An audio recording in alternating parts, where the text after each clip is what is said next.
Nesse capítulo, o Oda nos mostrou duas finalizações de batalhas nessa Guerra de Wano, que foram as batalhas do Sanji e do Zoro.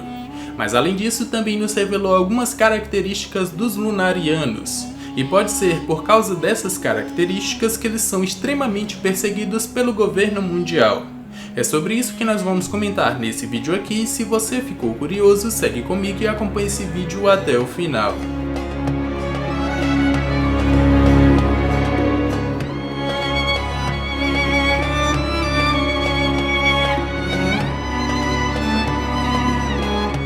Fala galera, meu nome é Lucas. No vídeo de hoje eu trouxe as minhas considerações sobre o capítulo 1035 de One Piece. Mais um capítulo focado em uma batalha e dessa vez foi a do Zorão.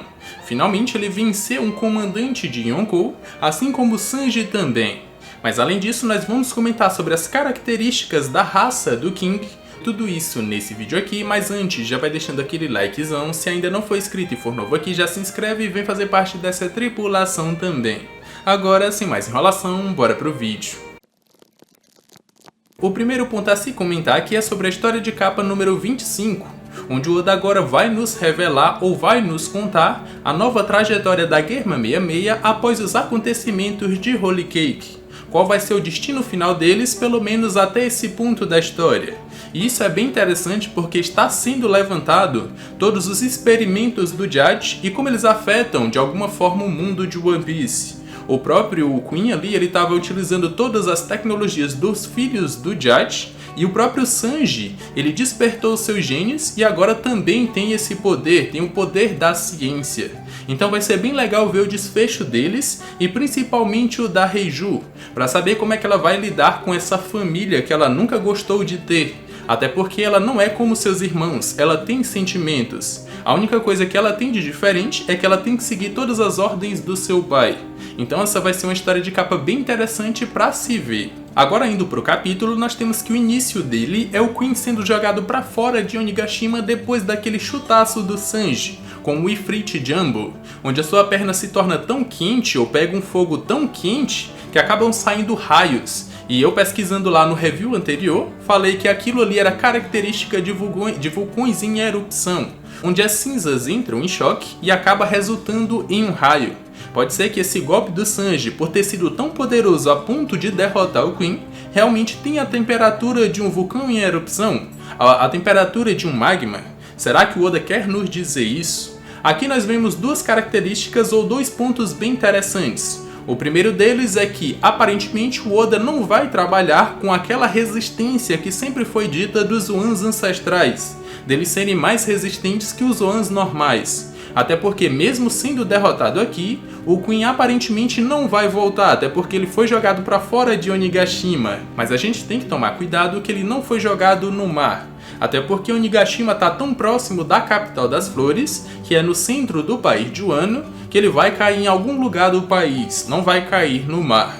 Mas eu acho que ele não volta mais, e esse vai ser o ponto. O Oda não vai trabalhar essa resistência que sempre foi dita dessas Zoans, ainda mais dele que foi modificado geneticamente. E eu já perdi as esperanças dele também trabalhar o despertar dessas Zoans, principalmente ali dos três principais, que são Kaido, King e Queen. Acho que o Oda também não vai trabalhar o despertar com esses aí. Um segundo ponto interessante é que parece que o Dark Sanji sumiu, não existe mais. Até porque depois dessa batalha intensa, depois do despertar dos genes adormecidos do Sanji, ainda assim ele aparentemente mantém seus sentimentos. Ele sabe que a Osome, que é a menina que estava procurando o ratinho dela, gosta muito desse ratinho. E ele acabou pegando ele após essa batalha. Até mesmo porque ele tem lembrança da sua infância, que quando ele era criança ele fazia comida para um ratinho também. Então ele mantém seus sentimentos e não existe mais Dark Sanji. E se ele realmente voltar, eu acho que vai ser em forma de gag. Assim como o Oda fez com a Purin lá no arco de Holy Cake. Em alguns momentos ela tinha ali acessos de raiva, de ruindade, mas quando o Sanji falava com ela, ela falava, ah, meu amor. Então eu acho que se tiver um Dark Sanji, daqui pra frente vai ser em forma de gag. Ele falando de maneira que vai matar alguém, assim. Aí quando a Nami fala com ele, oh, Nami-san! Eu acho que vai ser alguma coisa parecida. Então esqueçam Dark Sanji. Agora indo pra parte central desse capítulo, nós temos a batalha do Zoro contra o King, onde finalmente é revelada a sua face. e algumas características da raça lunariana que nós vamos comentar agora. Primeiramente que para o espanto de todo mundo, o King não é feio. O design dele é bem legal, muita gente pensava que o Oda ia trollar, mas acabou não trollando. Na verdade ele é bonitão. Outras características são: eles têm a pele morena, asas negras e o cabelo branco. Além de que o fogo nas suas costas é o ponto de partida para todas as suas outras características, que no caso são criar fogo, controlar fogo e moldá-lo da maneira como ele quiser. A gente já viu o King criando fogo na sua mão e depois imbuindo no seu punho, já viu ele fazendo isso e colocando nos seus pés, assim como o Sanji também faz. Agora ele colocou na sua espada e também conseguiu moldar ou criar um dragão de fogo gigante. E esse dragão de fogo tem a característica de ter a temperatura de um magma. E isso foi o que o Zoro disse pra gente. Além disso, quando ele tá com esse fogo nas costas, a sua resistência é alta, é absurda. Ele pode ser atingido inúmeras vezes que não vai acontecer nada. Na verdade, ele vai absorver todo esse dano aí e vai se explodir. E mesmo se explodindo, ele ainda assim não toma dano. Agora, quando esse fogo sai das suas costas ou ele some, ele se torna muito mais rápido ou absurdamente mais rápido. E aí o Zoro não consegue vê-lo atacar, só quando ele consegue ou efetiva o seu golpe. Mas em troca disso, a sua resistência diminui, e esse aí é um bom momento para atacá-lo. Essas aí são as principais características já reveladas dos Lunarianos, além do fato de que qualquer informação sobre ele vale 100 milhões de Iberis. E eu tô falando qualquer informação, não significa que a pessoa vá atrás dele, vá capturá-lo e vá levá-lo até o governo mundial. Na verdade, só significa que a pessoa tem que ir até o governo e dizer: ah, eu vi um Lunariano em certo local, ou um Lunariano está residindo em algum outro local. Só por essa informação, o governo paga 100 milhões de Iberis para essa pessoa. Isso aí mostra o tamanho do interesse do governo mundial sobre essa raça, para que ele possa fazer diversos experimentos. Um detalhe aqui é o pequeno flashback do King que mostra quando ele entrou para o bando do Kaido. Na verdade, ele foi o primeiro recruta, porque o Kaido foi quem se libertou lá de Punk Hazard e acabou libertando ele também. E juntos eles iniciaram o bando. E como ele era bem pequeno nessa época, pode ser que ele até considere o Kaido meio que uma figura paterna para ele. Porque ele pergunta se o Kaido pode mudar o mundo, e o Kaido fala que ele é o único que é capaz de fazer isso.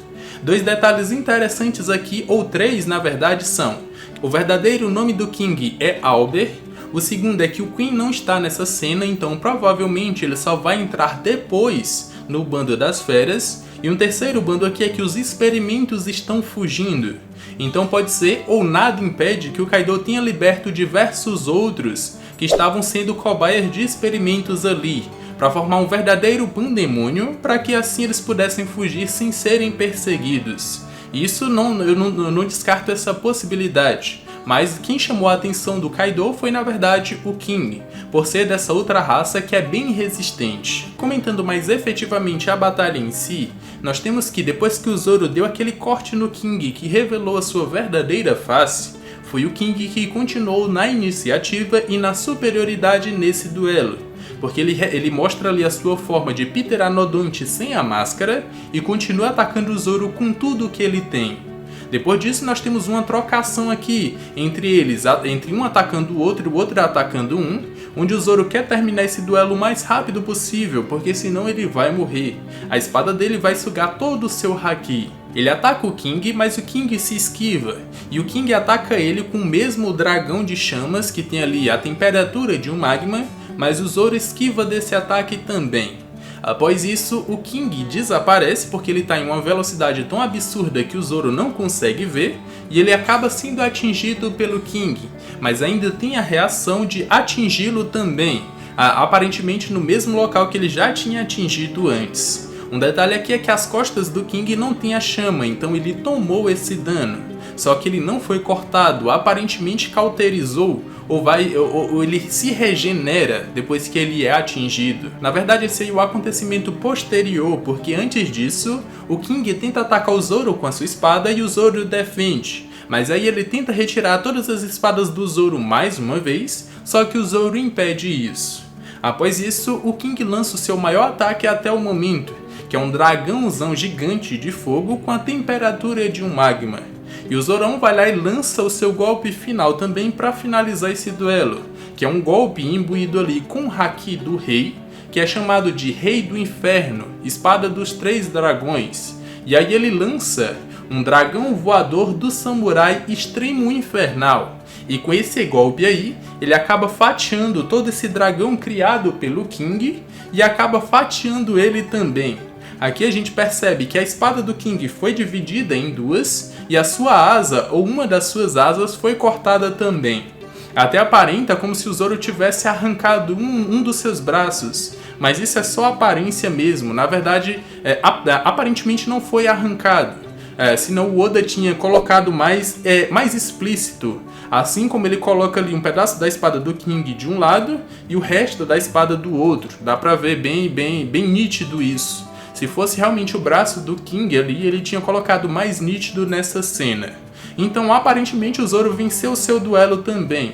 Se o Queen foi derrotado pelo Sanji depois daquele chute, o King foi derrotado pelo Zoro depois desse ataque aqui também. E aqui mais uma vez eu trago, o Oda aparentemente não vai trabalhar com a resistência que sempre foi dita das Zoans ancestrais, porque aparentemente esses dois comandantes de Yonkou já caíram e não vão mais levantar. O que ele vai trabalhar daqui pra frente deve ser a batalha final do Luffy contra o Kaido. Um ponto interessante aqui é que se a CP0 está em Onigashima e se essa informação de um Lunariano está ali também for vazada, então eles podem não só querer pegar Nico Robin, como também o Lunariano, que nesse caso seria o King. Então pode ser que até o Zoro tenha essa responsabilidade de protegê-lo enquanto ele está desacordado depois dessa batalha. Porque os Mugiwaras não são convenientes com escravidão ou escravatura. A gente pode notar isso lá em Sabaody, quando eles lutaram por causa da Kame, porque ela estava sendo vendida como uma escrava. Mesmo que o King seja inimigo do Zoro nesse momento aqui da batalha, pode ser que ele respeite esse inimigo meio como um rival ou alguma coisa parecida. E aí, se a CP0 tentar pegá-lo, pode ser que o Zoro impeça isso. Mas eu não tenho muita certeza, até porque ele disse que já estava se desgastando, porque a Emma estava roubando todo o seu haki, sem contar o fato de que ele só está em pé por causa daquele remédio dos Minks. E depois que ele cair, aí ele não vai levantar mais e vai tomar 2 vezes mais dano do que ele já tomaria normalmente. É mais ou menos isso que o remédio dos Minks faz com ele ou vai fazer. Com mais essa derrota, nós temos 2 calamidades sendo derrotadas por 2 Mugiwaras. E aí eu pergunto pra vocês, cadê a sensação de perigo? A gente sabe que os Mugiwaras não iriam perder, porque isso ocasionaria ao Luffy não se tornar o rei dos piratas. Mas eu senti que faltou sensação de perigo. Um momento em que os Mugiwaras, ou esses 2 Mugiwaras, estavam ali perto da morte, e só após isso eles venceriam essa batalha. Eu não senti isso.